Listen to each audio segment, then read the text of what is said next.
ఉమ్మడి రాష్ట్రంలోనే అత్యంత వెనుకబడినటువంటి ప్రాంతంగా ఉత్తరాంధ్ర శ్రీకాకుళం, విజయనగరం, విశాఖపట్నం జిల్లాలని పేర్కొన్నారు.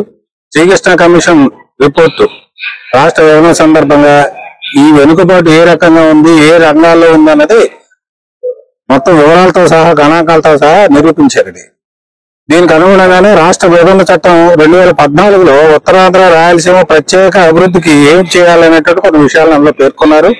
అందులో వెనుకబడిన ప్రాంతాలకు ప్రత్యేక అభివృద్ధి ప్యాకేజ్ ఇవ్వాలని రాశారు. దాని ఆధారంగా బుందేల్ఖండ్ తరహాలో ఈ ప్రాంతాన్ని అభివృద్ధి చేయాలని. అలాగే రాష్ట్ర విభజన చట్టంలోనే విశాఖపట్నం కేంద్రంగా రైల్వే జోన్, విశాఖపట్నం, విజయవాడలో మెట్రో రైలు నిర్మాణాలు, అలాగే ఐఐఎం, పెట్రోల్ యూనివర్సిటీ, గిరిజన యూనివర్సిటీ వంటి విద్యా సంస్థలను ఏర్పాటు చేయాలని కూడా పేర్కొన్నారు. అయితే విచిత్రం ఏంటంటే 2014 నుంచి 2025లో ఇప్పుడు ఈ 11 ఏళ్ల కాలంలోనూ రాష్ట్ర విభజన చట్టాన్ని అమలు చేయకుండా కేంద్ర ప్రభుత్వం దీన్ని ఎలా అమలు చేయాలని కాకుండా ఎలా ఎగ్గొట్టాలనేటువంటి చూస్తోంది. దీనివల్ల ఉత్తరాంధ్ర ఈ 10 ఏళ్ల కాలంలోనూ మరింత వెనుకబాటులోకి నష్టపడింది, పేదరికం పెరిగింది, వలసలు కూడా పెరుగుతున్నాయి. ఉత్తరాంధ్ర అభివృద్ధి చెందాలి అంటే ఉత్తరాంధ్రలో ఇప్పటికీ 67% మంది ప్రజలు గ్రామీణ ప్రాంతాల్లో వ్యవసాయం మీద ఆధారపడి జీవిస్తున్నారు. ఉత్తరాంధ్ర వెనుకబాటులో ఉన్నటువంటి ప్రత్యేకత ఏంటంటే అపారమైనటువంటి వనరులు ఉత్తరాంధ్రలో ఉన్నాయి. మంచి నదులు ఉన్నాయి. అత్యధిక వర్షపాతం ఉమ్మడి రాష్ట్రంలోనే 3 జిల్లాల్లోనూ ఉంది. అలాగే 353 కిలోమీటర్ల పొడవైనటువంటి సముద్ర తీర ప్రాంతం ఉంది. దట్టమైనటువంటి అడవులు ఉన్నాయి. వీటన్నీ కూడా ప్రకృతి ఇచ్చినటువంటి వరాలు మనకి. ఆ వరాలని సద్వినియోగం పరచుకోవడం కాకుండా దీన్ని దుర్వినియోగం పరిచి ఇక్కడ ఉన్నటువంటి సంపదను ఎలా కొల్లగొట్టుకుపోవాలి అనేటువంటి ఆలోచనతో పాలకులు ఉండబట్టే ఇది అభివృద్ధి కాలేదు. ఈ స్వాతంత్రం అనంతరం మొత్తం అంతా కూడా పాలకుల నిర్లక్ష్యం వల్ల ఉత్తరాంధ్ర వెనుకబడింది. ఈ 10 ఏళ్ల కాలంలో కూడా వెనుకబాటు మరింత పెరిగింది. సహజ వనరులు కొల్లగొట్టుకుపోతున్నారు కొంతమంది కార్పొరేట్ శక్తులు.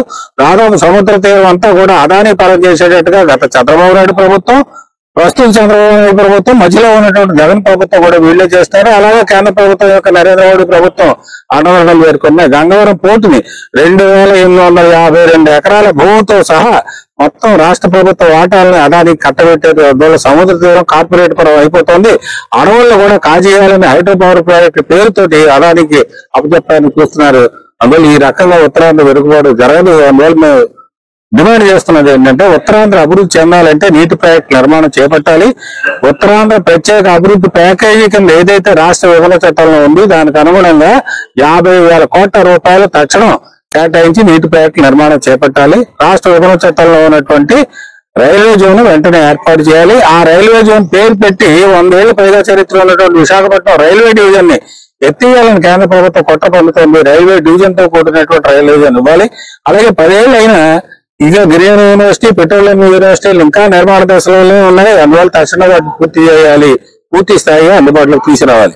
ఇవన్నీ ఏర్పడుతున్నటువంటి కేంద్ర ప్రభుత్వం ఉత్తరాంధ్ర ప్రజలు పోరాడి, తెలుగు ప్రజలందరూ పోరాడి సాధించుకున్నటువంటి ఈ రాష్ట్రానికి ఉత్తరాంధ్ర అభివృద్ధిలో విశేషమైనటువంటి పాత్ర పోషిస్తున్నటువంటి విశాఖపట్నం స్టీల్ ప్లాంట్ తెగనమ్మేయాలని నిర్ణయం చేసింది.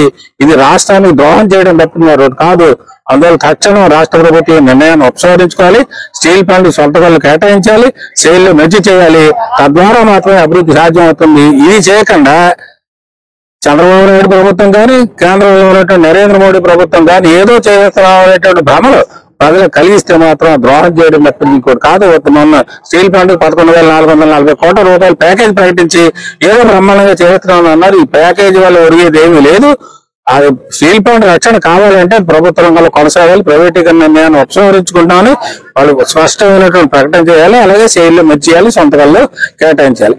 అలాగే ఉత్తరాంధ్ర అభివృద్ధికి సంబంధించి నిన్న బడ్జెట్ లో కూడా నిర్మలా సీతారామన్ గారు కనీసమైనటువంటి ప్రస్తావన కూడా దానికోసం చేయలేదు. అందువల్ల ప్రత్యేక అభివృద్ధి ప్యాకేజీలు వెనుకబడిన ప్రాంతాలకు ఉత్తరాంధ్ర, రాయలసీమకి ఆ ప్యాకేజీలు ప్రకటించాలని డిమాండ్ చేస్తున్నాం. Welcome to our YouTube channel. Don't forget to like, subscribe and share the videos.